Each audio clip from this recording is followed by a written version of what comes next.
शतकर्ते छत्रपती शिवाजी महाराज ज्यांनी पहिल्यांदा भारतात बहुजन समाजाला आरक्षण दिलं 1902 मध्ये ते छत्रपती शिवाजी महाराजांचे वंशज आमचे पंजोबा राजश्री छत्रपती शाहू महाराज ज्यांनी आज महामुंबई क्रांती मोर्चाचं ज्यांनी इथं आयोजन केलेलं आहे, ज्यांनी आत्ताच आपलं मनोगत व्यक्त केलं, ते शशिकांत आप्पा पवारांचे चिरंजीव माननीय वीरेंद्र पवारजी व त्यांचे सर्व सहकारी व इथं उपस्थित सर्व सकल मराठा समाजाचे सर्व समन्वयक व उपस्थित सर्व बंधू भगिनी, बऱ्याच दिवसापासून किंबहुना बऱ्याच वर्षापासून ज्यांनी खऱ्या अर्थाने मराठा समाजाला आरक्षण मिळावं, मराठा समाजाला एकत्र करण्याचा ज्यांनी प्रयत्न केला, ते शशिकांत आप्पा पवार आप्पा यांची फार इच्छा होती की छत्रपती घराण्यातली व्यक्ती ही अखिल भारतीय क्षत्रिय महासभामध्ये प्रतिनिधित्व करावं, पण अनेक कारणास्तव दुर्दैवाने तिथं मी जाऊ शकलो नाही। पण आज वीरेंद्र पवारांची इच्छा होती की मुंबईच्या महामोर्चाच्या माध्यमातून आपण आज मुंबईला यावं, आणि म्हणून आज एक मराठा समाजाचा एक घटक, एक मराठा समाजाचा सेवक म्हणून मी आज इथं उपस्थित आहे। ही माझी नेहमी भाषणाची सुरुवातच करतो, कारण का जेणेकरून हा मेसेज सरकारपर्यंत पोहोचेल, अनेक प्रिंट मीडिया इलेक्ट्रॉनिक मीडियाने हा विषय समजेल आणि त्यातनं समजून येते की आपल्याला आरक्षण का पाहिजे। छत्रपती शिवाजी महाराजांनी ज्यावेळी स्वराज्य निर्माण केलं, ते स्वराज्य नुसतं मराठ्यांचं स्वराज्य नव्हतं, ते स्वराज्य 18 पगड जात 12 बलुतेदारांचं स्वराज्य होतं। हा फार महत्वाचा मुद्दा आहे। म्हणजे शिवाजी महाराज काय म्हणतात, माझं स्वराज्य हे नुसतं मराठ्यांचं नाही, हे स्वराज्य माझ्या सर्व मावळ्यांचं आहे, 18 पगड 12 बलुतेदारांचं। आणि बरोबर 200 वर्षानंतर शब्द वेगळा असेल, पण राजश्री छत्रपती शाहू महाराजांनी 1902 ला जे वंचित आहेत, जे शिक्षणात आणि नोकरी ज्यांना नाहीये, या वंचितपणा काढून घेण्यासाठी राजश्री छत्रपती शाहू महाराजांनी त्यावेळी पहिल्यांदा देशात करवीर संस्थांमध्ये 1902 ला बहुजन समाजाला आरक्षण दिलं। त्या बहुजन समाजमध्ये अनुसूचित जाती होत्या, अनुसूचित जमाती होत्या, ओबीसी होता आणि मराठा समाजाचा सुद्धा समाविष्ट होता। आता मला सांगा की आपण शिवाजी महाराजांचं नाव घेतो, सर्वजण सगळ्या जातीतले लोक घेतात, राजश्री छत्रपती शाहू महाराजांचं सर्वजण नाव घेतात। मग आज 85% हा गरीब मराठा हा आरक्षणापासून वंचित आहे। ह्यांची बाजू कोण उठवणार, ह्यांची बाजू कोण घेणार, हा हक्काचा लढा त्यांच्यासाठी कोण देणार? आणि ह्याच्यासाठी आमचा लढा आहे। आमचा लढा कुठल्या ओबीसीच्या विरोधात किंबहुना आणि कुठल्या जातीच्या विरोधात नाहीये। आपला लढा काय की आपल्या हक्काचं, आपल्या समतेचं आपल्याला आरक्षण हे मिळालं पाहिजे। आज आपली लढाई ही सर्वोच्च न्यायालयामध्ये, सर्वोच्च न्यायालयाने जो निर्णय दिला तो आपण मान्यच करावा लागतो आणि आम्ही सन्मान सुद्धा करतो, त्याबद्दल काही दुमत नाही। पण माझं सरकारला हेच म्हणणं आहे, आम्ही किती दिवस शांत बसायचं, किती दिवस मोर्चे काढायचे, किती दिवस बैठका घ्यायच्या, किती दिवस मीटिंग्स घ्यायचे? सर्वोच्च न्यायालयामध्ये आता स्थगिती आहे, ते स्थगिती उठवण्यासाठी उद्या तारीख आहे। माझी सरकारला हेच आव्हान आहे, बाकीचे काम सगळे बंद करा। जो शिवाजी महाराजांचा, जो शाहू महाराजांचा जो समाज आहे, 18 पगड जात 12 बलुतेदार आणि बहुजन समाज या समाजाला न्याय देण्याची जबाबदारी सुद्धा या सरकारची आहे. तुम्ही नुसतं कारण सांगून चालणार नाहीये की सर्वोच्च न्यायालयाने स्थगिती दिलेली आहे. सगळ्या आमदारांना सुद्धा मला हेच सांगायचंय, सगळ्या खासदारांना सुद्धा हे सांगायचंय, तुम्ही 58 मार्चेत आला आमच्या बरोबर, आम्ही तुमचं कौतुक करतो, तुमचा आभार व्यक्त करतो, पण लढाई संपत नाहीये. आता लढाई ही लिखाणाची आहे, लेखणीची आहे. आणि त्या लेखणीत नुसतं राज्य सरकार असो किंवा सेंट्रल गव्हर्नमेंट असेल हे नीच जबाबदारी उचलायची असं नाही चालणार. उद्या जर सुनावणी असेल तर अशोकरावजी चव्हाणांनी सुद्धा मला संध्याकाळी सांगायला पाहिजे आमची तयारी काय झालेली आहे. आम्हाला माहित पाहिजे. आम्हाला आक्रोश करायचा नाही, आज आक्रोश मिळावा. आक्रोश कशासाठी आहे? उद्या सुनावणी आहे. त्या सुनावणीची काय तयारी केली आहे तुम्ही? काय होमवर्क झालेलं आहे आम्हाला सुद्धा माहित पाहिजे. हा, आम्हाला हे कल्पना आहे, आम्हाला डिटेल्स काय सांगू नका, नाहीतर जो विरोधात एक व्यक्ती आहे त्याला सगळं अगोदरच परीक्षेचा पेपर दिल्यासारखं होईल. आम्ही उत्तर मागत नाहीये, पण तुम्ही सक्षम पद्धतीने तयारीला लागलाय काय नाही एक तरी एवढं सांगा आम्हाला. कारण का मला बऱ्याच शंका होती निर्माण होतात. त्या शंका निर्माण होण्याचंच कारण जे वीरेंद्रनी आणि प्रशांतजींनी सांगितलं आपल्या भाषणात की नोकर भरतीचा विषय. या नुसत्या 27 जागेसाठी 200 लोकांचं नुकसान केलं. मराठा समाजाच्यामुळे बाकीच्या समाजाचं नुकसान झालं. हे काय बरोबर आहे? काय असे सगळे लोक, बुडारी लोक एक वेगळा मेसेज पाठवायला लागलेले आहेत. हे चुकीचं आहे. माझा प्रश्न आहे सरकारला, तो मी मुख्यमंत्र्यांच्या समोर मी विचारला होता, तिथं मुख्य सचिव सुद्धा होते.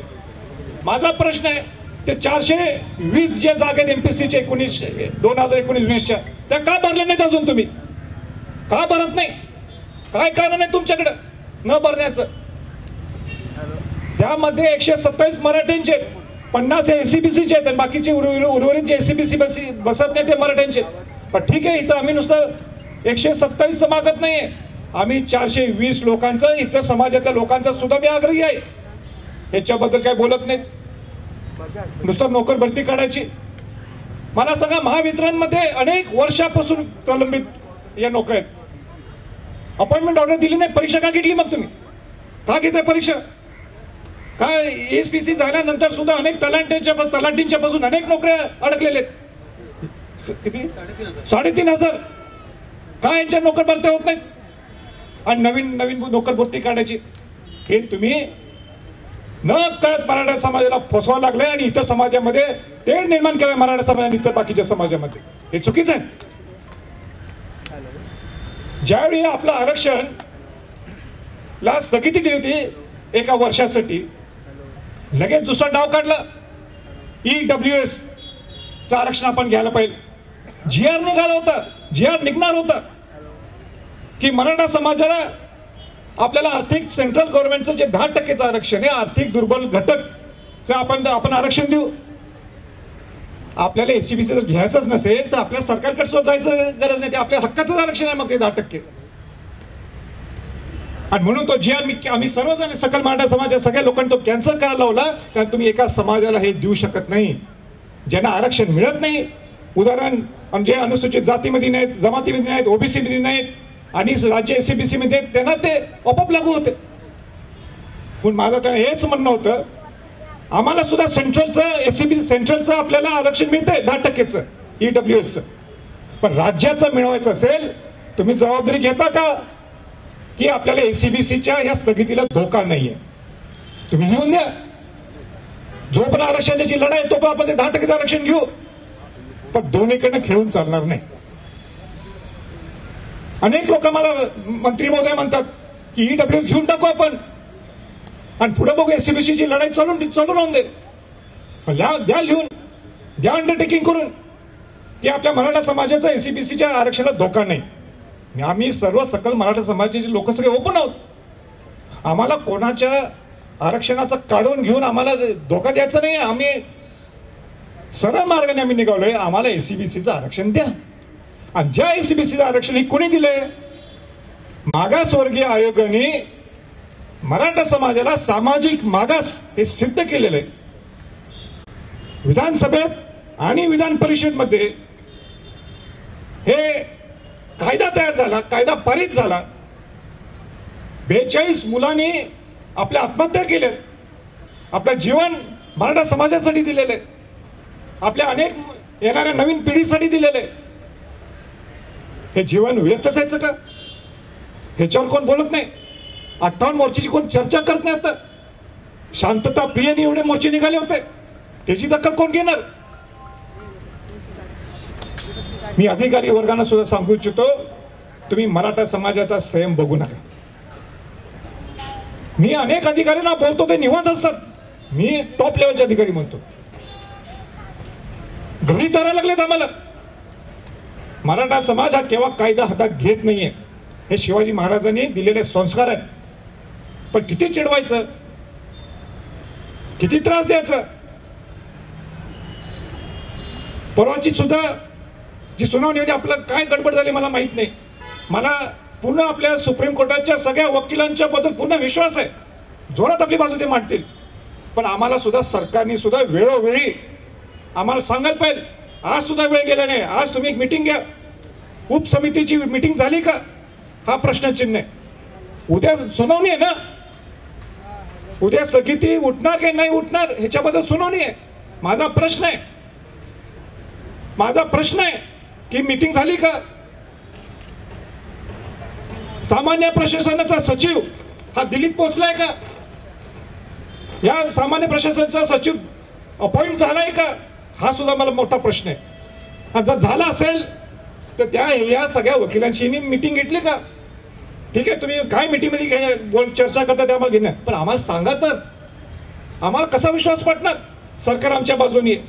आणि मी खरंच सांगतो, या प्रसंगी आम्हाला काही घेणं देणं नाही कोण मुख्यमंत्री आहे कोण माजी मुख्यमंत्री आहे. आमचं एकच आहे की आम्हाला आरक्षण हे हक्काचं मिळालं पाहिजे. किती दिवस आम्ही आपले काम धंदे सोडून तर रस्त्यावर उतरायचं? कोण त्या 85 गरीब मराठ्यांसाठी लढा देणार? मी इथं नेतृत्व मुळीच करत नाहीये. मी वीरेंद्र पवारजींना आणि सगळ्या सकल मराठा समाजाला त्यावेळी सांगितलं होतं, मला नेतृत्व करायचं नाहीये.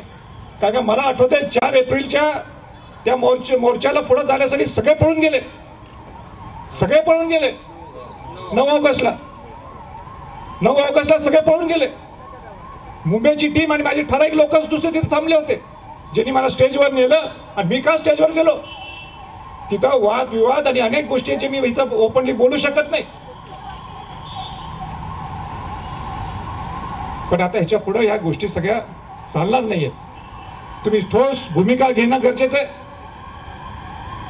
आम्हाला काय तुम्ही देणार हे सांगा. तुम्ही उद्या तुम्ही काय तुमचं नियोजन आहे सांगा. किती दिवस पत्रकार लोक समोर यायचे तेच आम्ही बोलायचं आणि मग म्हणायचं सर्वोच्च न्यायालयामध्ये पडलं आम्ही काय करू. आमचा पूर्ण प्रयत्न आहे, पण जबाबदारी ही सरकारचीच असते. जबाबदारी जर विषय सेंट्रल गव्हर्नमेंटचा असेल तिथं काय जबाबदारी असते आम्हाला सगळ्यात, तिथं सुद्धा आम्ही जबाबदारी घेऊ. आमचा कोणाच्यावर रोष नाही, हेच सरकार ते सरकार. पण ज्यावेळी हायकोर्टाने ओके केलंय, जो विषय आता सेंट्रल गव्हर्नमेंटला आपला सर्वोच्च न्यायालयात गेलेला आहे, सर्वोच्च न्यायालयात बाजू मांडण्याचं जबाबदारीचं काम हे आताच्या सरकारचंच आहे असं म्हटलं तर सुद्धा काही चुकीचं नाही. आम्ही वाट बघतोय, आम्ही वेट अँड वॉच आहे. आम्हाला कायदा हातात घ्यायचा नाहीये. या बघा ना या गरीब मराठ्यांच्या, ह्यांचं काय चूक आहे या गरीब मराठ्यांचं मला सांगा. एक 15% आमच्यासारखे, माझ्यापासून वीरेंद्र पवार सरकार आम्हाला गरज नाही आरक्षणाची, पण पलीकडे एकाला आरक्षण मिळते, त्याची दुसऱ्या पिढीला तिसऱ्या पिढीला आरक्षण मिळते, आणि त्याच्याच पलीकडे असतो मराठा समाजाचा गरीब मुलगा, त्याला आरक्षण नाही. 1967 पर्यंत आपल्याला सेंट्रल मध्ये आरक्षण होतं. 3 क्लास होते, एससी, एसटी आणि intermediate community class. Intermediate community class म्हणजे काय? तो ओबीसी समाज. 1967 मध्ये 3 समाजांना बाहेर काढलं, माळी, तेली आणि मराठा समाज. 1968 ला 2 समाजाला परत आत घेतलं, तेली आणि माळी समाज. चांगली गोष्ट आहे, आम्ही त्यांच्या बाजूने आहोत. मग मराठा समाजाला हा अन्याय 1968 पासून का कोण लढा देत नाही? मग शिवाजी महाराजांनी हे स्वराज्य जे निर्माण करत असताना का त्यांनी मराठ्यांचं नुसतं केलं नाही? हो, त्यांनी बाकीच्या 18 पगड जात 12 बळीराजांना का घेतलं? शाहू महाराजांनी सुद्धा नुसतं मराठ्यांचंच नुसतं जातीपुरतं मर्यादित असले असते, नुसतं मराठ्यांनाच उदो करून टाकला असता कोल्हापूर संस्थांमध्ये, आणि ज्याची दिशा पुन्हा महाराष्ट्राने घेतली असती. नाही केलं शाहू महाराज. शाहू महाराज म्हटले माझा वंचित समाज कोण आहे? अनुसूचित जातीचा आहे, अनुसूचित जमातीचा आहे, ओबीसी आहे, मराठा समाज आहे, आणि म्हणून ती बहुजन समाजाला न्याय देण्याची भूमिका शाहू महाराजांनी घेतली. डॉक्टर बाबासाहेब आंबेडकरांनी सुद्धा पूर्णपणे मराठा समाजावर राहिले. मग आता काय प्रॉब्लेम आहे? का झोपले आपण? महाराष्ट्राचे मोठे मोठे नेते सगळ्यांनी त्याच्यात पुढाकार घ्यायला पाहिजे, बाजू मांडायला पाहिजे. सर्वोच्च न्यायालयाचे जे उद्या रोहित वकील त्यांनी सांगायला पाहिजे जे मी बोलायला लागले, थोडा तर इतिहास करायला पाहिजे. प्रकाश आंबेडकर म्हणतात, उलट त्यांचं वाक्य कौतुकाचं आहे, अभ्यास करण्यासारखं, संशोधनासारखं वाक्य. ते आता काय म्हणतात की आम्हाला राजकीय आरक्षण नको, राजकीय आरक्षण नको. प्रकाश आंबेडकर म्हणतात, आनंदराज आंबेडकर म्हणतात. हे कोण आहे? दोघं बाबासाहेब आंबेडकरांचे नातू आहेत, नातू म्हणा किंवा त्या लाईन मधले. ह्याचा सुद्धा अभ्यास व्हायला पाहिजे. आणि म्हणून या प्रसंगी एवढंच मी सांगू इच्छितो, सगळे जे इथं सकल मराठा समाजाचे जे लोक जमलेत, जे आपण नेतृत्वाचं म्हटलं, राजश्री छत्रपती शाहू महाराज सुद्धा 1917ला खामगावला गेले ते विदर्भामध्ये, आणि मराठा शिक्षण परिषद होती, मराठा शिक्षण परिषद. आणि त्या सभेत काय म्हणतात राजश्री छत्रपती शाहू महाराज, मी इथं महाराज म्हणून आलो नाहीये, मी इथं छत्रपती शाहू महाराज म्हणून आलो नाही, मी तुमच्यातला एक घटक म्हणून आलो. राजश्री शाहू महाराज म्हणतात, आणि त्याला पुढं त्यांच्या भाषणात पुढं म्हणतात की मी तिथे येत असताना तुम्ही मला 2 वाक्य वापरू शकता. कुठले? एक तर म्हणतात मी शिपाई गडी आहे. काय म्हणतात? मी शिपाई गडी आहे, मी तुमचा शेतकरी आहे. म्हणून वीरेंद्र पवार तुमच्या पुन्हा मुंबई टीमला मी सांगू इच्छितो की आजपासून, किंबहुना माझा जन्म झाल्यापासून मी सांगतो, ते माझी मुवमेंट चालू होती पण ते लोकांना समोर दिसली नाही, पण आज मी सांगतो शाहू महाराजांच्या सारखंच मी सुद्धा शिपाई गडी म्हणून तुमचं काम करेन. त्या शिपाई गडीला, या शेतकरी बांधवाला हात द्या. मग ते रस्त्यावर असू दे, काय कुठे असू दे, छत्रपती घराणा नेहमी या मराठा समाज आणि इतर समाजासाठी सुद्धा सेवेशी असणार. मी सगळ्यांना सांगू इच्छितो, जे आपल्याला प्रिंट मीडियाच्या माध्यमातून, इलेक्ट्रॉनिक मीडिया ऐकत असतील, उद्या इतर समाजाच्या लोकांना सुद्धा काहीतरी अडचण असेल तर संभाजीराजे धावून जाणार. जो वंचित आहे, जो अडचणीत आहे, तिथं आम्ही असणारच. पण ह्या मराठा समाजाकडे बघा ना, कोण बघायला का तयार नाहीये. आम्हाला काय हौस आहे तर उन्हात थांबायचं? असं नाही ना, हे चुकीचं. म्हणून पोटतिडकीने तुम्ही सरकारला माझी शेवटची विनंतीपूर्वक सूचना आहे, उद्याची तारीख आहे 27 तारखेची, तुम्ही तुमचा लढा जोमाने जोरात तिथं पुढं प्रेझेंट करा. आमचा पूर्ण विश्वास आहे सगळ्या सरकारी रोहितगी वकिलांच्या मधून सगळ्यांना, पण काही गडबड चालणार नाही. तिथं आमची ही बाजू म्हणताना ही राहिली ती राहिली, तिथं व्हर्च्युअल हिअरिंगमध्ये हे राहिलं ते राहिलं, आम्हाला काही माहीत नाही. आम्हाला एवढंच माहीत आहे की जे शिवाजी महाराजांनी, शाहू महाराजांनी जी आयडिओलॉजी दिली होती, जे विचार दिला होता, ज्यांनी सगळ्या जातीच्या लोकांना आरक्षण दिलं होतं, ज्या शाहू महाराजांनी, तेच आरक्षण आम्हाला सुद्धा मिळावं, एवढीच आमची या प्रसंगी सगळ्यांना विनंती सूचना आहे. आणि एवढंच बोलतो आणि थांबतो. जय हिंद, जय. आपल्या परिसरातील ताज्या घडामोडी यूट्यूबवर पाहण्यासाठी संघर्ष टाइम्स न्यूजला सबस्क्राईब करा. तसेच नव्या व्हिडिओची नोटिफिकेशन मिळवण्यासाठी बेल आयकॉनवर क्लिक करा आणि रहा अपडेट.